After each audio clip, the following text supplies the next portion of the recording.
ನನಗೊಂದು ಭಾರಿ ಖುಷಿ ಗೌರಿ ಶಕ್ಕಿ ಸ್ಟುಡಿಯೋಗೆ ಬರಬೇಕು ಅಂದರೆ ಯಾತಕ್ಕೆ ಬಹಳ ಖುಷಿಯಾಗುತ್ತೆ ಅಂದರೆ ನಾನು ಅದನ್ನು ನಿಮ್ಮ ಹೊಗಳಿಕೆಗೆ ಅಂತ ಹೇಳ್ತಾ ಇಲ್ಲ, ನನ್ನ ವೀಕ್ಷಕರಿಗೆ ನಾನು ಮನದುಂಬಿ ಹೇಳ್ತಿದ್ದೀನಿ ಇದನ್ನು ನೋಡಿ. ಒಂದು ಅರ್ಚಾಟ ಇರೋದಿಲ್ಲ, ಕಿರ್ಚಾಟ ಇರೋದಿಲ್ಲ, ಮತ್ತು ಕೀಳು ಅಭಿರುಚಿಯ ಒಂದು ಟ್ಯಾಗ್ಲೈನ್ಗಳು ಹಾಕೋದಿಲ್ಲ. ನೀವು ಏನು ಮಾಡದೆ 9 ಲಕ್ಷ ವೀಕ್ಷಕರನ್ನ ಪಡ್ಕೋತೀರಲ್ಲ, ಅದು ಸುಮ್ಮನೆ ಅಲ್ಲ. ಅಂದರೆ ಆ 9 ಲಕ್ಷ ಕುಟುಂಬ ಇದೆಯಲ್ಲ, ಪ್ರತಿಯೊಬ್ಬರು ಅಮೂಲ್ಯ ರತ್ನಗಳು. ಅಲ್ಲಿ ಯಾರು ಆ ಥರ ಒಂದು ಕೀಳು ಅಭಿರುಚಿ ಜನ ಇಲ್ಲ. ನಿಮ್ಗೆ ಯಾರು ಸದಸ್ಯರಾಗಿದ್ದಾರೆ ನೋಡಿ, ಅವರೆಲ್ಲ ಬೌದ್ಧಿಕವಾಗಿ ಒಂದಷ್ಟು ಉತ್ತಮ ಚಿಂತನೆಗಳುಳ್ಳ ಜನನೇ.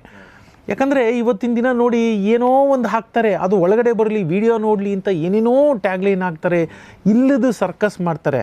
ನನಗೆ ಒಂದು ಖುಷಿ ವಿಚಾರ ಯಾಕೆ ಹೇಳಿದೆ ಇಲ್ಲಿ ಬರೋಕ್ಕೆ ನನಗೆ ಖುಷಿ ಅಂದರೆ, ಒಂದು ದಿನವೂ ನೀವು ಆ ರೀತಿ ಕೀಳು ಅಭಿರುಚಿದು ಒಂದು ಪದಗಳ ಬಳಕೆ ಇಲ್ಲ, ಒಂದು ಕಿರ್ಚಾಟ ಇಲ್ಲ, ಒಬ್ಬರ ಬಗ್ಗೆ ನೀವು ಯಾವತ್ತೂ ಕೆಟ್ಟದಾಗಿ ಮಾತಾಡಿಲ್ಲ.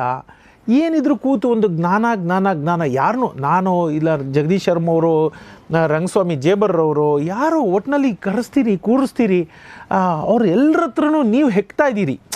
ಆ ಜ್ಞಾನ ವ್ಯಕ್ತಿ ಹತ್ರ ಇರ್ಬೋದು, ಆದರೆ ಆ ಸರಿಯಾದ ವ್ಯಕ್ತಿನ ಕರ್ಕೊಂಬಂದಲ್ಲಿ ಕೂಡಿಸಿ ಅವನಿಂದ ಏನು ಕೇಳಬೇಕು, ಏನು ತೆಗಿಬೇಕು ಆತನಿಂದ ಅಂತ ಮಾಡ್ತಿದ್ದೀರಿ. ನಿಮ್ಮ ಕೆಲಸಕ್ಕೆ ಖಂಡಿತ ಥ್ಯಾಂಕ್ ಯು ವೆರಿ ಮಚ್.